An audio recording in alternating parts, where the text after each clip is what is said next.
Banking, the greatest scam on earth. Thomas Jefferson said, "I believe that banking institutions are more dangerous to our liberties than standing armies. If the American people ever allow private banks to control the issue of their currency, the banks will deprive the people of all property until their children wake up homeless on the continent their fathers conquered." Jefferson's warning is already here. 40 million Americans are living on food stamps. Millions more are now homeless, living in tents, all because of one institution, the Federal Reserve System. The Federal Reserve is a group of private bankers who have stolen the money creation process from the American people. Most people still believe the Fed is an agency of the government working in our best interests. It is not. There is no greater form of evil in the world today, so let's explore the banking scam.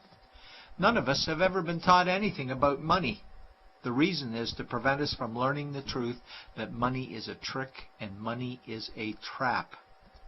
When solving any crime, there's a universal truth: follow the money, but with the banking scam, follow it backwards. Where does money come from?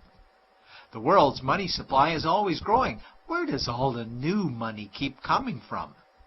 Money comes from privately controlled global banks like the Federal Reserve System. They create money every day, which increases the world's money supply. Because all banks are either owned or controlled by private bankers, the real question is, how do private bankers create new money? And the answer is they create it out of thin air. Bankers create money out of nothing. They make it up. It is a fiction. Wow. Godlike power to create something of value out of nothing. A stroke of a keyboard and money is created. In fact, only 3% of the world's money is even in the form of bills and coins, which means 97% of all money in the world is just numbers typed on a computer screen. This is part one of the banking scam. Money is created out of nothing. The second part of the scam is this phony money is issued as debt. What is debt exactly? Well, when you consider we work our whole lives to pay it off, you could say debt is slavery. But whose debt is this phony money? It's our debt, all of it. It's our debt when we use credit cards, we get student loans, borrow money for mortgages, all bank borrowing. And it's our debt again when the government borrows, which is each and every day. In today's world, money is debt and debt is money, and don't forget the interest charges. Money equals debt and debt equals slavery, therefore money equals slavery. Our monetary system is a carefully concealed system of slavery. Why? Because our government can create the same money for free with no interest charges, just like they used to as the Founding Fathers designed it inside the United States Constitution for our protection against private bankers. The third part of the banking scam is very evil. When bankers create money from nothing and issue it as debt, they only create the principal portion of the debt. They do not create the money for the future interest payments. There is not enough money in existence for all of us to make our interest payments. In fact, our money creation system is even mathematically impossible. Money issued by the banks, principal debt, does not equal the money demanded back to the banks, principal plus interest. We are forced to play a game of musical chairs to see who can make their debt repayments. This guarantees a world of bankruptcy, competition, and scarcity of money. For example, we go to the bank to borrow money for a house, let's say $100,000. The moment we sign the loan document, the bank creates the money out of thin air. A $100,000 debit gets registered for us and a $100,000 secured credit for them. Then one of two things happens. Either we give the bank 30 years of labor making house payments totaling $300,000 for the original $100,000 we borrowed, or the bank takes our house. The bankers get either our labor for life or our house, and often they get both, all from money created out of thin air and issued as debt, for money made out of nothing. This is why all the bankers end up with all the assets. The fourth part of the banking scam is inflation. People think inflation is prices and costs increase. A better answer might be the value of our money always goes down. Inflation is created every time the central banks print money, which is every day. Where does all this new money get its value? The answer is it steals its value from the existing money supply, where our savings are. Our savings are disappearing because of the new money they're printing. If money creation was in balance with goods and services, there would be no inflation. Prices would stay the same. But the reality is banks always print money, driving prices ever higher, which steals the value of our savings, making them disappear. Since the private bankers created the private Federal Reserve in 1913, the United States dollar has lost 97 cents in purchasing power. An item in 1913 that cost $100 in 2011 cost $2,230, a price increase of 2,130%. This is the banking scam. 4 parts.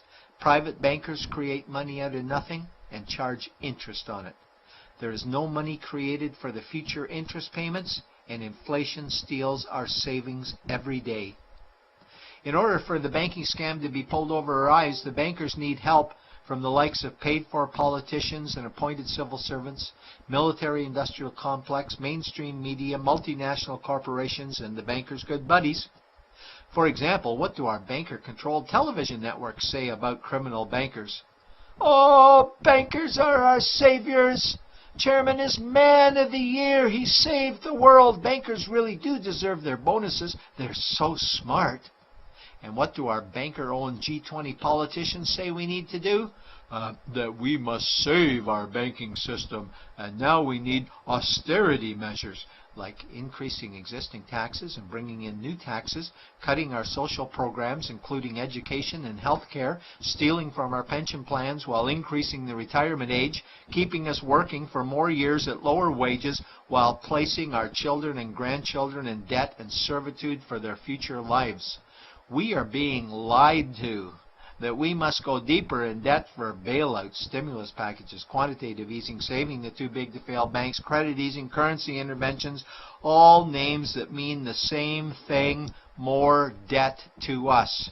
Is it not strange that the solution to too much debt is always more debt to us? And where is all this money going? It's going to the banks and to the bankers. They are stealing our money right now. 0.1% of the world's population owns 2/3 of the world's wealth. This means that 99.99% of the world's population own less than 1/3 of the wealth, a decreasing amount because these guys are stealing it. We desperately need to wake up to the banking scam. It is time for change. To retake control of our money system, we must stop supporting the banking scam.